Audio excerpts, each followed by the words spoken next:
Hi everyone, welcome for this Infinity Kingdom video. I'm Panda Marasha and we are going to check together the patch note 2.8.2 that will be coming live in a bit in our server. So let's see what is new. So you have an Alliance Force impeachment. So you can, if you have enough activity, R3 and above can started force impeachment,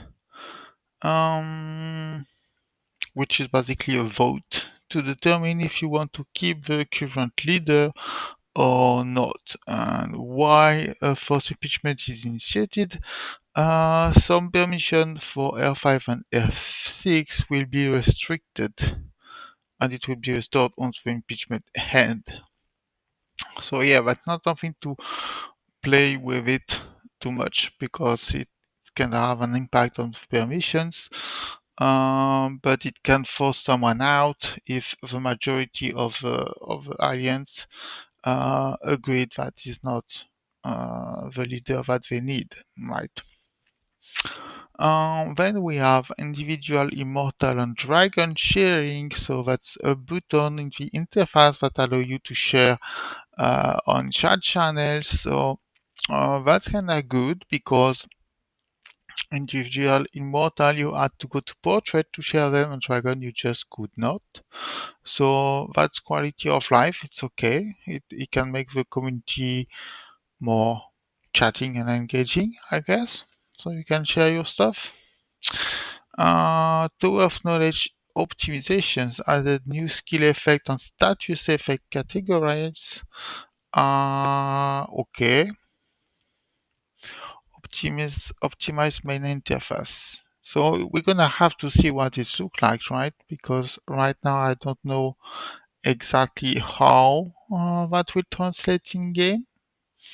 But it can be good if it make a tower of knowledge a bit less tedious to navigate through, because right now you kinda have to go through all this level, and if you're looking for a specific skill, you don't necessarily know at which level it unlocks, and you have to go through all the skill to find it out. So that can be a good quality of life addition right there. We'll have to see how it translates in game exactly. Wishing front-end optimization as an WhatsApp claim, so that's big, that's huge, because that's such a burden to collect the chest one by one. Added new world buff that increase resource productions. Okay, that will make the game, that will accelerate a bit the game for a new server. For endgame server like mine, it doesn't mean much because we don't really care that much about resources productions.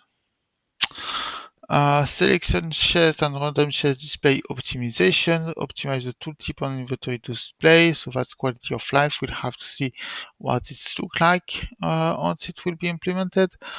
I didn't really feel like there was something necessary to do with them. So we'll see.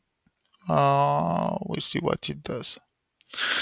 Added player created chat emotes. So that was a bunch of events on Discord where a player could create emotes, and the best one was voted by the community, and so they will implement in the game the emote that have won this contest. So that's cool. That dynamic. It's engaged the community to uh, develop the game together. That's a very good thing.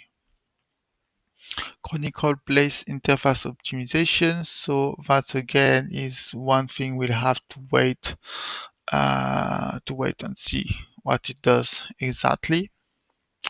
Training camp closure. So, oh yes, we talked about that. Training camp will be temporarily closed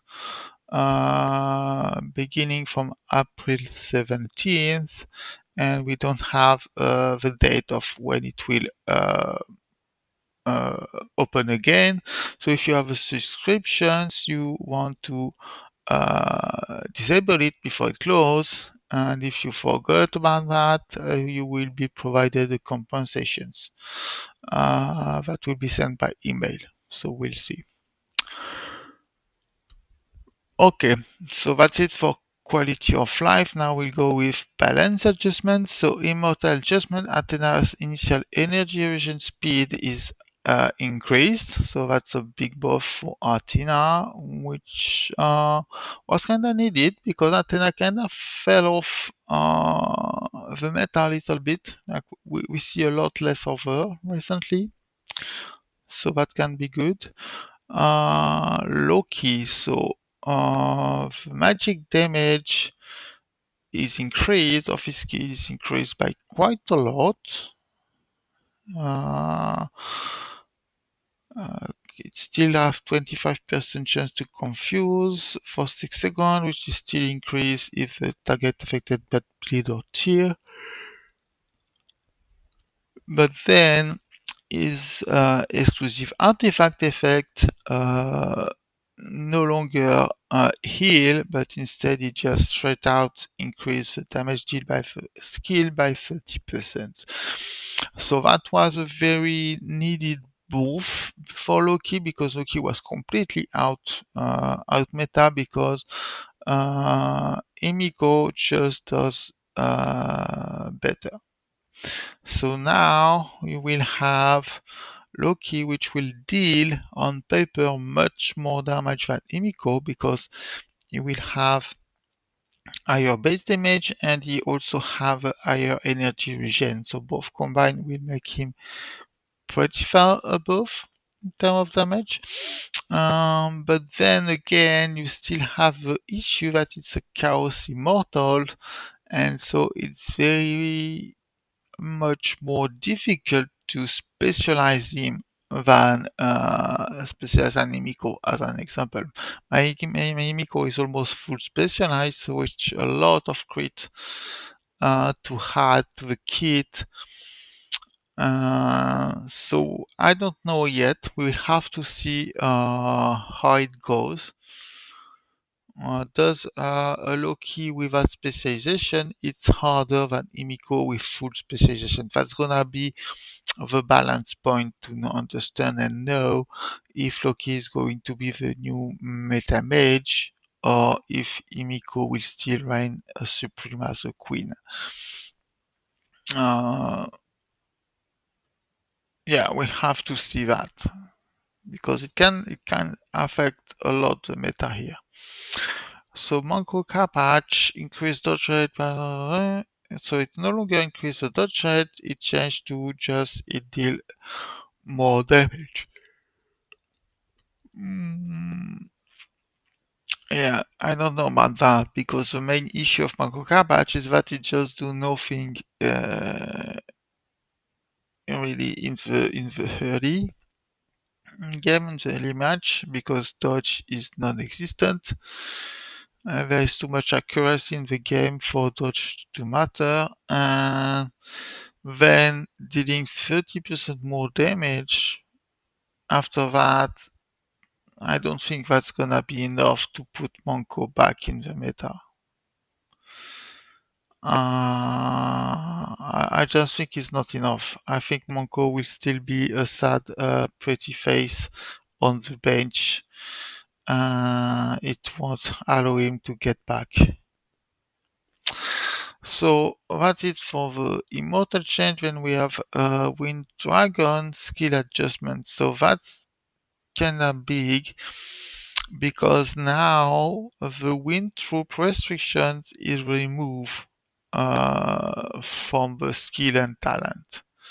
So now it works with any immortal, not just your wind immortal. That makes the dragon much more interesting to be played, and maybe we will start to see some wind march on there because as an example, if you take the infamous hybrid march of wind, then the wind dragon is pretty good in that. Uh, so yeah, maybe we'll see a little more of the wind dragon, but it's still such a pain to to increase, but I don't know how many people really have worked on their Wind Dragon. And they probably all have like a Earth Dragon max out, their Fire, the Thunder, Lightning, I mean. So I don't know. It has been such a bad dragon for so long that I don't think a lot of people have really worked on it.